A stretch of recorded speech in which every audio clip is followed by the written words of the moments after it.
nagtatrabaho sa isang computer shop na nangarap na makasali sa Team Isla. Can you share a little background? Ito po ba'y nagkaroon ng audition o binigay po sa inyo ron? Ano po, blessing ni Lord. Wow! Nabigyan po ako ng opportunity ng Black Hub na mapasali sa gantong napakagandang kwento po. Kamusta po nung ginagawa niyo yung movie? May challenges po ba on your part? Opo, maraming challenges. Pagdating sa game kasi sanay po ako sa mobile game. So eto computer game talagang inaral ko po yung paghawak ng keyboard, yung proper way kasi syempre alam ng mga gamers talaga yun kung paano yung tamang paghawak ng mouse. Oo, yan. Kamusta naman po si Direk Mikael na nakatrabaho? Tanong sa ako po ba? Yes, ma'am. Sa totoo lang po sa akin ito, isa to sa mga nasa natin, bucket list natin na makatrabaho sa Direk Mikael. Kaya isang talagang malaking opportunity po to na binigay sa amin. First time niyo po nagkatrabaho na lang po, tama? Opo. Pa-invite na lang po ating mga kapamilya na panoorin yung movie. Kasi hindi kayo ako pa din. Oo pa din? Tayo na. Mga kapamilya, Friendly Fire now showing. Okay, ma'am.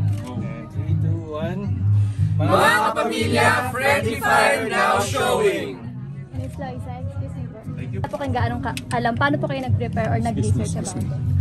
Si Direk Nick, marami siyang binigay sa akin ng mga pegs ng film na pinanood ko na medyo similar dun sa Friendly Fire. Okay po. Yung parang pinapromote po ng film is female empowerment as well as Oo, esports. pinapakita dito na hindi lang puro lalaki yung mga nag-game. Kaya din namin mga girls, kaya din natin na sumali sa gantong genre ng sports. How important it is for you to promote such films like this? Napaka-importante kasi syempre maraming makaka-relate dito na mga kabataan na nagsisimulang mangarap na maging makasali sila sa ganito, esports, tournament, ganyan. And hindi lang siya passion pwede rin silang kumita dito sa paglalaro. Ano naman yung feeling po katrabaho si Miss Colleen Garcia po?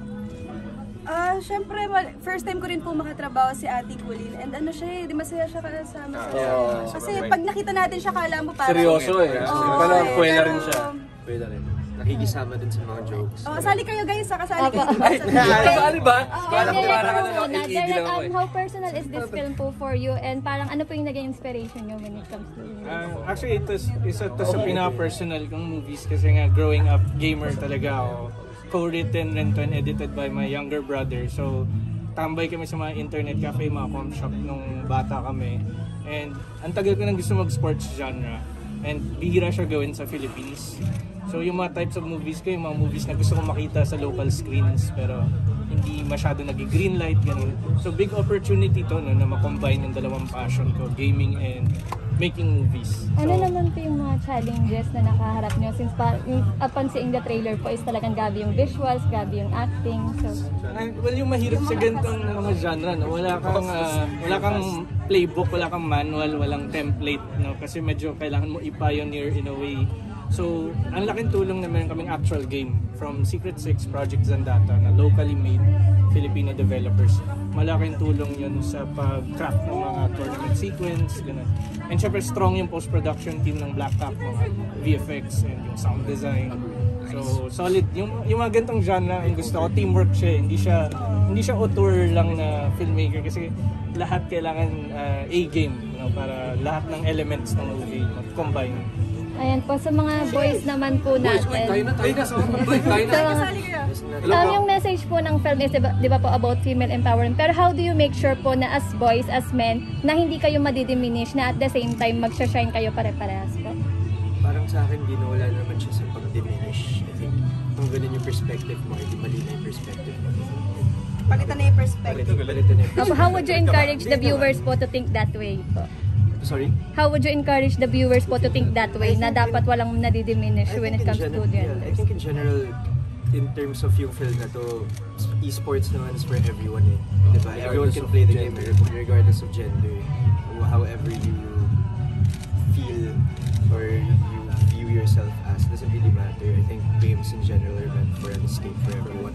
Kumbaga, if you got it, you got it. Yeah. Actually, if you don't got it, It's Parang also pwede fun. mong i-work your way to the top kung trip mo Yeah. talaga, kung Yeah. passionate ka about it. So feeling ko very universal yung themes nito na parang chasing your dreams, yung pursuing your passion. Oo. Parang Basta ayoko may nga siya. pangarap ka, makaka-relate ka sa pelikula. Ayoko nga siyang maisip or ma-establish sa parang women empowerment per se kasi parang everyone naman is involved.